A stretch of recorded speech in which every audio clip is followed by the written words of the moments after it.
შვიდობა მოგმადლობთ ღმერთმა ძვირფასო საზოგადოებაო. ჩვენ ვაგრძელებთ საუბრებს პავლე მოციქულის ეპისტოლეების შინაარსის შესახებ. განსაკუთრებულად მნიშვნელოვანია პავლე მოციქულის სიტყვა დღევანდელ დროში, როცა ესეთი აზრთა სხვაობა იმდენად დიდი, რომ ვერც კი წარმოიდგენს ადამიანი თუ შეიძლება მართლმადიდებელ ეკლესიის წიაღში არსებობდეს ამდენი განსხვავებული აზრი თავად პავლე მოციქულის სწავლების შესახებაც კი ჩვენ კი ყურადღებას ვამახვილებთ იმაზე, რომ პავლე მოციქულთან ხედავთ საოცარ სწავლებას ის შესახებ, რომ ადამიანი რეალურად არის ცოდვის შვილი, ანუ პირველქმნელი ცოდვით დაზიანებული ბუნების მქონე და მისი აღდგენა ხდება განახლებული კაცის, ანუ ქრისტეს მიერ. რასაც ქვია განახლებული იგი ქრისტეში. ამიტომ წავიკითხავთ რა ეპისტოლეების შინაარსს სხვადასხვა ამონარიდებს ჩვენ აქ გავამახვილებთ ყურადღებას როგორც ერთ პოსტულატზე, რომ ადამიანი ნამდვილად არის ცოდვილი არსება და თავად პავლე მოციქული თავის თავსაც თვლის ასეთად და არა ისე რომ მოჩვენებითად და ვიღაცის საყურა არამედ თვლის თავს ასეთად და მეორეც რომ აი ეს დაცემული ადამიანი როგორ მოხდა მისი აღდგენა. აქ ჩვენ ასევე შევეხებით ჩვენთვის უკვე ნაცნობ თემას, რასაც ქვია სულისა და სამშვინველის განსხვავება, როდის ხდება სამშვინველის მარტოყოფნა და აქედან გამომდინარე მისი ცოდვის მდგომარეობაში ყოფნა და როდის არის ის სულიწმინდასთან, ღვთის სულთან ერთად, როდესაც ის აღწევს უკვე სულიერ სრულყოფილებას. ამიტომ დავიწყოთ ჩვენ ახლა კითხვა და პერიოდულად შევეცდებით აი ამ საკითხების განმარტებას. პირველი რაც ყველაზე მნიშვნელოვანი სიტყვა არის ძალიან ცნობილი პავლე მოციქულისა, გახლავთ ის, რომ ქრისტე იესო მოვიდა ქვეყნად ცოდვილთა სახსნელად, რომელთაგან პირველი მე ვარ. ჩვენ ასევე უნდა გავამახვილოთ ყურადღება იმაზეც, რომ ძირითადად ვკითხულობ თანამედროვე თარგმანს, ვინაიდან ის უფრო გასაგებია თანამედროვე ადამიანისათვის და ძველი ქართულით კიდე არის სიტყვები, რომელსაც კიდე ცალკე განმარტება ჭირდება, ამიტომ ჩვენ ავირჩიეთ აი ესეთი მიდგომა. ნახეთ, პავლე მოციქული პირდაპირ მკაფიოდ ამბობს, რომ ქრისტე მოვიდა ადამიანის სახსნელად და ამ ადამიანებს შორის პირველი მე ვარ, ანუ ცოდვილებს შორის პირველი მე ვარ. ზოგიერთი მიიჩნევს, დღესაც არის ესეთი კატეგორიის მათ შორის სასულიერო პირებიც, რომლებიც ფიქრობენ, რომ აი პავლე მოციქული ვიღაც სხვაზე საუბრობდა. მაგრამ ნახოთ სხვა ეპისტოლეებიც. აქაც კაფეოდ ჩანს, რომ ის თავის თავსაც მიიჩნევს ასეთად, მაგრამ ნახეთ რომაელთან მიმართ ეპისტოლე ვნახოთ ახლა, რადგან ვიცი, ნახეთ ხას უსვავს ამას, რომ არ მკვიდრობს ჩემში, ესე იგი ჩემს ხორცში კეთილი, ნახეთ ეს იცის მან ნამდვილად დარწმუნებულიც არის ამაში, რომ მის ხორცში გულისხმობ ჩვენ სწორედ არა მარტო ხორცს როგორც მატერიას, არამედ ხორცში როგორც ვიცით ჩვენ იგულისხმება ზოგადად ახორცული ვნებაც, ხომ? ანუ სამშვინველის კატეგორიები. ანუ პავლე მოციქული ამას კაფეოდ ამბობს. ვიცი რომ ესე იგი ხორცში არ არის კეთილი, ვინაიდან არის ჩემში კეთილის ნდობა, არის რა თქმა უნდა კეთილის, მაგრამ არ ვიცი როგორ აღვასრულო იქ. და რადგან კეთილს კი არ ვაკეთებ, რომელიც მსურს, არამედ ბოროტს, რომელიც არ მსურს. ნახეთ, უცნაურია ერთი შეხედვით, ხო კეთილი იცის რა არის და პავლე მოციქული ამით ყველას გვეუბნება ჩვენ, რომ აი ესეთი მდგომარეობა გვაქვს დაცემული, ჩვენ ვიცით რა არის კეთილი, მაგრამ ვერ ვაკეთებთ აი ამ კეთილს და პირიქით ვაკეთებთ იმას, რომელიც არ გსურს. ხოლო თუ იმას ვაკეთებ, რაც არ მსურს, მე კი არ ვაკეთებ, არამედ ცოდვა, რომელიც მკვიდრობს ჩემში. აქაც ისევ და ისევ პავლე მოციქული ამახვილებს ყურადღებას იმაზე, რომ ჩვენ როცა გვსურს კეთილის კეთება, ვერ ვაკეთებთ ამას, იმიტომ რომ კეთილის კეთება სულიერი მოვლენა გახლავთ და სულის შეწევნა ჭირდება ადამიანს, ხოლო ვაკეთებ ბოროტს, იმიტომ რომ მარტივია, ხო, ცოდვილი ვართო, ცოდვის მიდრეკილებები თავის სიტყვას ამბობს ჩვენს ცხოვრებაში. ნახეთ ახლა რაზეა მნიშვნელოვანი ყურადღების გამახვილება. ხორცი. რას გულისხმობს ხორცი? გვთქვით ჩვენ რომ აქ არა მარტო ადამიანის ესე იგი ხორციელი მდგომარეობა იგულისხმება, არამედ მისი ზრახვები, ზნება, გამოვლინება, მოქმედება, ყოველივე ეს და ხორცის ზრახვა ღვთისმტრობა, რადგან არ ემორჩილება და ვერც დაემორჩილება ღვთის რჯულს. ამიტომ ხორცისაებრ მოარულნი ვერ ესეთნოებიან ღმერთს. ანუ ხორცისაებრ მოარულნი ნიშნავს, რომ აი ამ ახორცული ვნებებით ვინც დადის, ანუ ცოდვის მორევში ვინც არის, ის ვერ ესათნოება ღმერთს. ხოლო თქვენ ხორციელად ყოფნი კი არ ხართ, არამედ სულიერად. ნახეთ, აქ უკვე გამახვილებულია ყურადღება იმაზე, რომ არის კატეგორია ადამიანებში, რომელს ხორციელი მდგომარეობა, ანუ მარტო ხორცი და სამშვენელის კატეგორიას ეკუთვნის ადამიანი, ხოლო თქვენო ესეთები არ ხართო, თქვენ ხორციელად ყოფნი კი არ ხართო, არამედ სულიერად. ანუ უკვე შემოდის საქმეში ღვთის სული, სულიწმინდა და ის აგრძელებს, რომ თუ კი სული ღვთისა დამკვიდრებულია თქვენში, ვისაც ქრისტეს სული არ აქვს, იგი არც არის მისი. ანუ თუ ქრისტესი ხარ, მაშინ მისი ქრისტეს სულიც უნდა გქონდესო. თუ ვინც ქრისტესი არა, იმას არც აქვსო ეს სულიწმინდა. ანუ ის რჩება, ესე იგი ხორციელი და სამშვენელ კატეგორიაში და ეს არის მისი თლიანი, ასე ვთქვათ, სიმდიდრე. ნახეთ, ჩვენ ამაზეც ვთქვით არაერთ გზის წინა შეხვედრებზე, რომ სული არის ზოგადად ადამიანის შემადგენელი არის სული, სამშვენელი და სხეული. ნახეთ, როგორ ამბობს 1 თესალონიკელთა მიმართ პავლე მოციქული, სული თქვენი, სამშვენელი და გვამი, ანუ სხეული, უბიწოთ მოსვლასა მას უფლისასა, იესო ქრისტესა დაემარხენით. ანუ აქ პირდაპირ ამახვილებს ადამიანის სამშემადგენელიანობაზე, ტრიხოტომია ეწოდება ამას ღვთისმეტყველო ენაზე, პირდაპირ ამახვილებს ყურადღებას პავლე მოციქული, რომ ადამიანი შედგება სულისაგან, სამშვენელისა და გვამისა. და ესენი უბიწოთ უნდა შეინახოთ. როგორ უნდა შეინახოთ სამშვენელი და ხორცი უბიწოთ? სწორედ სულის მიერ, ანუ სულიწმინდის მადლის მეშვეობითა და მოქმედებით. და ამავე დროს სული, როგორც გითხარით, ღვთის მადლის მოქმედება გახლავთ და ამიტომაც იქნა გამიჯნული, ნახეთ, პავლე მოციქული უკვე ებრაელთა მიმართ ეპისტოლეში ესეთ რამეს ამბობს, ვიდრე განსაყოფელად მდე სამშვენელისა და სულისა. რას ნიშნავს ახლა ვიდრე განსაყოფელად? ანუ თუ ადამიანი სულთან ერთად სამშვენელსაც და ხორცსაც აი ესეთი მადლის მიერად ეპყრობა, მაშინ მისი ერთიანი შემადგენელი ადამიანისა არის უკვე ჭეშმარიტების გზაზე და სრულყოფილების გზა და რასაც ქვია განხთობილი მდგომარეობა, აი ესეთ ადამიანის ცხოვრებაში მოდის. ხოლო თუ ეს განყოფილია, ანუ ადამიანი სამშვენელის და ამხორცული, ხორციელი ვნების მდგომარეობაშია, მხოლოდ და სულიერი და ღვთისმსულიერი მას საერთოდ არ ადარდებს და რჩება ამ სამშვენიერ მდგომარეობაში, მაშინ რა თქმა უნდა ის ვიდრე განსაყოფელამდე ხდება. ანუ ის განყოფს რეალურად, იმიტომ რომ თუ სულისა არ ახარ, როგორც ამბობს წმინდა წერილი, ხო? მაშინ ხორციელი ხარ. ეს არის მარტივი ლოგიკა, რომელსაც პავლე მოციქული ანვითარებს.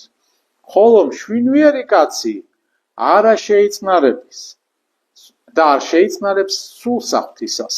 ნახეთ, კატეგორიულად უკვე კონკრეტული სწავლებაც ხედავთ ჩვენ 1 კორინთელთა ეპისტოლეშია ეს ადგილი, მეოთხე თავში, ხოლო მშვენიერი კაცი არა შეიწმარებს სულს ღვთისასა, რამე თუ სიცოფე უჩს მას ის. ანუ სიგიჟე, სისულელე გონია, სულზე ზრუნვა. და ამიტომ ის მშვენიერ მდგომარეობაშიც კმაყოფილია თავისი მდგომარეობით, აქედან გამომდინარე მისი, ესე იგი, ამ სულიერ მდგომარეობა არ აღემატება იმისას, რაც სამშვენიველის კატეგორიას მიეკუთვნება. და შემდეგ კიდე ამბობს ესეთ რამეს 1 კორინთელთა ეპისტოლეში, რომ დაეთესვების ხორცი მშვენიერი და აღდგების ხორცი სულიერი. ანუ ხორცი მშვენიერი ვთქვით უკვე ჩვენ რომ ეს დაცემული კატეგორიიდან არის და მას აქვს ხორცი და სამშვენიერი, მეტი არაფერი და ამით არის ადამიანი კმაყოფილდება სულიერზე საერთოდ არ ფიქრობს და არის კიდე ხორცი სულიერი. ანუ სულიერ ხორცში იგულისხმება ის რომ სულიწმინდის მიერ შთაგონებული და განსჯვალული ადამიანი განიხვდება როგორც სხეულით, ისე სამშვენიველითაც. და უკვე ხდება არა ორ შემადგენელიანი, არამედ სამ შემადგენელიანი წმანდა დონა. სული, ესე იგი სამშვენიელი და გვამი, როგორც ამბობს უბიწოთ, მოსვლასა მას უფლისა ჩვენისა იესო ქრისტესაო. ამინ.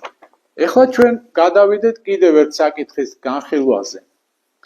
და პოულობ რომაელთა მიმართ ეპისტოლეშია მე-7 თავში. ამ რჯულს კეთილის ქმნამ სურს, მაგრამ ბოროტი კი მიძებს წინ.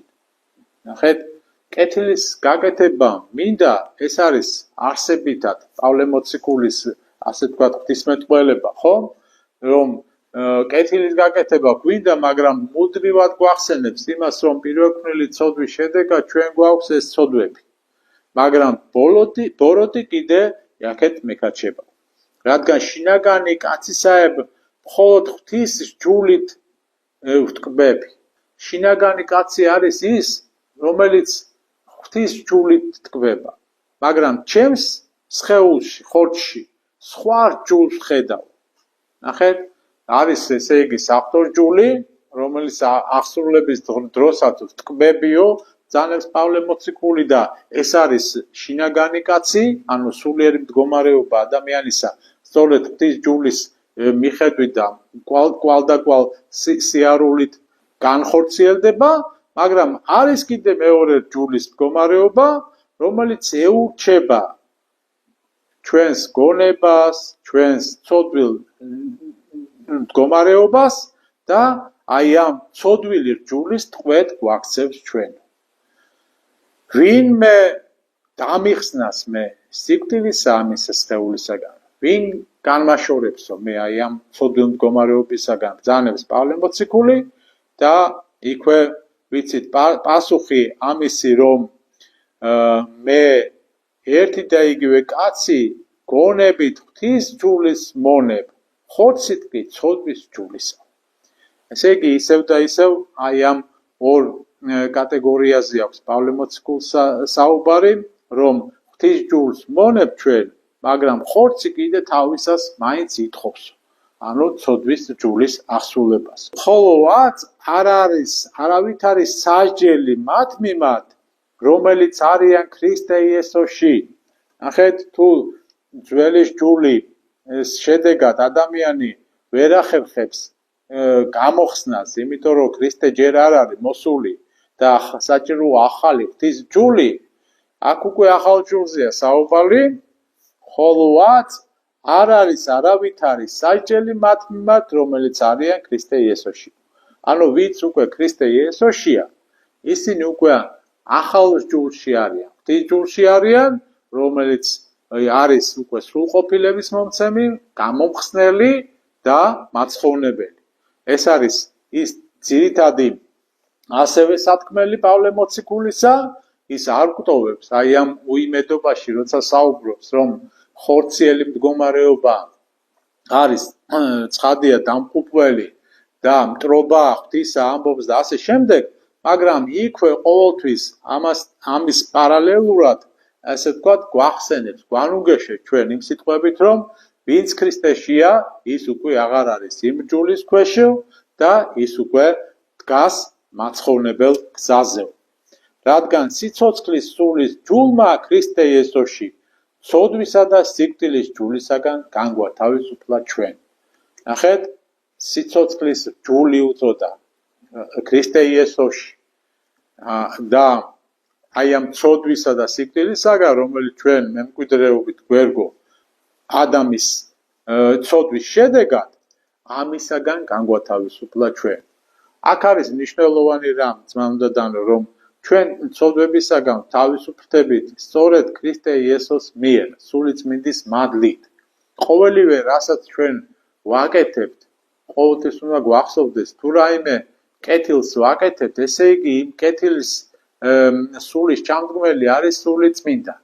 ანუ ღვთაებრივი სული მოქმედებს ჩვენში. ხოლო თუ ბოროტს ვაკეთებთ, აქ უკვე ჩანს ჩვენი ცოდვილი მდგომარეობა და რა თქმა უნდა, ეშმაკის ხელიც ურევია იქ. შემდეგ კიდევ რომაელთა მიმართ ეპისტოლე წავიკითხოთ. ხოლო თუ პირველი ნაყოფი წმინდა, ასევე ცომიც იქნება წმინდაო. და თუ კი ფესვი წმინდა, ასევე რტონიც იქნება წმინდა. ნახეთ, ეს ადგილი პავლე მოციქულისა ძალიან გავს სახარებისეულ სწავლებასაც, ხო, ვენახის შესახებ, რომ მე ვარ ვენახი, უკვე თუ ჩემთანა დაადგეთ და ასე შემდეგ იყო ჩემთანა, ხომ? და ვინც არ დაადგება ჩემთანა, ის გაისხლება. ნახეთ, და განვარდება გარეთ.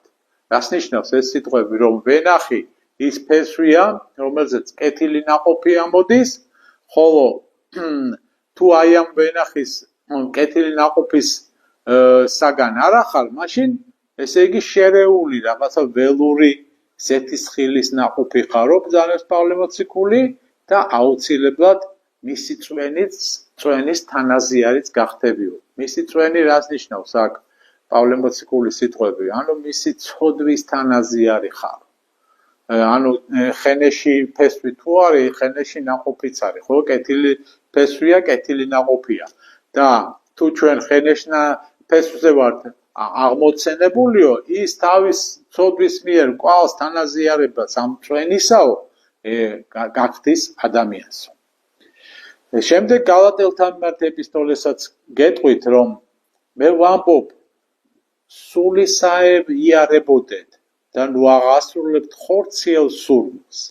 ნახეთ, აქაც კარგად ჩანს, რომ სულისამებრ, ანუ სული წმინდის მიხედვით და მისი ლოცვა-კურთხევით ვიაროთ და ნუ აღასრულებთ ხორციელ სურვილს. ნახეთ, ისევ და ისევ ხორცი რო არ გვეგონოს ჩვენ, რომ არის მხოლოდ და მხოლოდ ჩვენ ფიზიკურ სხეულზე ლაპარაკი, არამედ უფრო მეტი სამშვიდველზე, ანუ აქ ხორცში ყოველთვის პავლე მოციქული გულისხმობს ხორცას და სამშვიდველსაც, ეს კარგად ჩანს, ანუ ნუ აღასრულებთ ხორციელ სურვილებს და ხორციელი სურვილი რა არის? ვნებები, რუშობა, ხორცობა, მრისხანება, მკვლელობა, შური, ამპარტავნობა, ყველაფრის ამისი, ესე იგი ნებელობის, გრძნობელობის თუ გონებრივი კატეგორიის სამშვიდველის მდგომარეობები, რაც ადამიანის ბუნებისთვის არის დამახასიათებელი, ყოველივე ამას ხორციელი, ავხორცული ვნებების სახე აქვს, მანამდე ვიდრე არ განთავისუფლდება ადამიანი აი ამ ცოდვის მორევისაგან, ანუ არ გახდება ახალი ადამიანი ქრისტეში. ასევე ამბობს ესეთ სიტყვებს, რომ ხორცის საქმენი აშკარაა, ესა სიძვა, უწმინდურობა, ბილწითხოვობა, როგორც გითხარით, ხოლო სულისამებრ მოქმედი არ ახარ უკვე ძველ ჯულსა ქვეშე.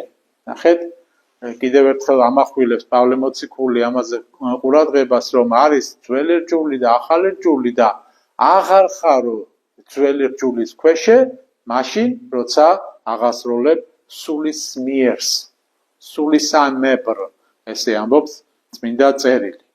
და დავასრულებდით ჩვენს აი ამ სიტყვას ისევ წმინდა წერილის სიტყვებით, რომ სულისაგან შობილი სულია, ხოლო ხორცისაგან შობილი ხორცია. ეს კიდევ და კიდევ იმას ნიშნავს, რომ თუ ადამიანი შემადგენელი არ არის მთავარი შემადგენელი სული, ანუ სულიერი ძალა იგულისხმება, სულიწმინდის ნიჭები იგულისხმება, ზოგადად ღვთის სულის ზეგავლენა და ზემოქმედება ადამიანზე, რაც ენიჭება მას ეს მადლი ნათლისღების მეშვეობით, ხომ? და ამას შემდეგ უკვე მირონცხების და სხვა საიდუმლოებების მეშვეობით განავითარებს და სრულყოფილ სახეს აძლევს, ანუ რასაც ქვია განხდობილი მდგომარეობის მოპოვება, ხოლო ხორციელად ჩობილი ხორცია. ანუ ხორციელად ჩობილი ხორციას იგულისხმება ის, რომ ის დარჩება სულიწმინდის გარეშე და ხორცი, ანუ ხორციელი და სამშვენელი სულიწმინდის და სულის გარეშე რა არის? მითხარით, ადამიანი, რომელსაც არ გააჩნია არაფერი წმინდა, სულიერი და ის რა თქმა უნდა ვერ დაემკვიდრებს სასუფეველსა ღვთისასა. ამიტომაც ამბობს წმინდა წერილი ძმავნო და დანო, რომ უკვე თუ ვინმე არ აიშვეს წყლისაგან და სულისა ვერ ხელეწიფების შესწმოთ სასუფეველსა ღვთისასა. ანუ თავარი აქ კრიტერიუმი სწორედ პავლე მოციქულის მთელი ეს ეპისტოლეების შინაარსი, რაც მოვიყვანეთ და რაც ვერ მოვიყვანეთ ჩვენ დღეს, ხომ? სწორედ აქეთკენ არის მიმართული, რომ ადამიანი, როგორც გითხარით, რომ შევაჯამოთ ეს ყოველივე, არის დაცემული ბუნების მქონე პიროვნება, რომელსაც მემკვიდრეობით აქვს ეს ადამიანისეული ცოდვა და აი ამ ხორციელ მდგომარეობას ის ძალიან შვენივრად აღწერს და ამბობს ხომ ამასაც, რომ ის კეთილი, რომელიც ვიცი, რომ კეთილია, იმას ვერ ვაკეთებ, არამედ ვაკეთებ იმას, რაც ბოროტია. რატო აკეთებს ამას ადამიანი? იმიტომ აკეთებს, რომ სწორედ აი ამ მემკვიდრეობის მსხვერპლი და ხვედრი ერგო მას წილად. და აქედანაც გამოსავალი აუცილებლად შემოგთავაზა პავლე მოციქულმა და უпростоრად თავად ღმერთმა, როცა მოვიდა ამ ქვეყნად, დაიმდაბლა თავითვისი, ჯვარს ეცვა ჩვენთვის, აღსდგა და აღადგინა მისთანა მართალნი. ღმერთმა შეგვიწყალოს, გვაკუთვნოს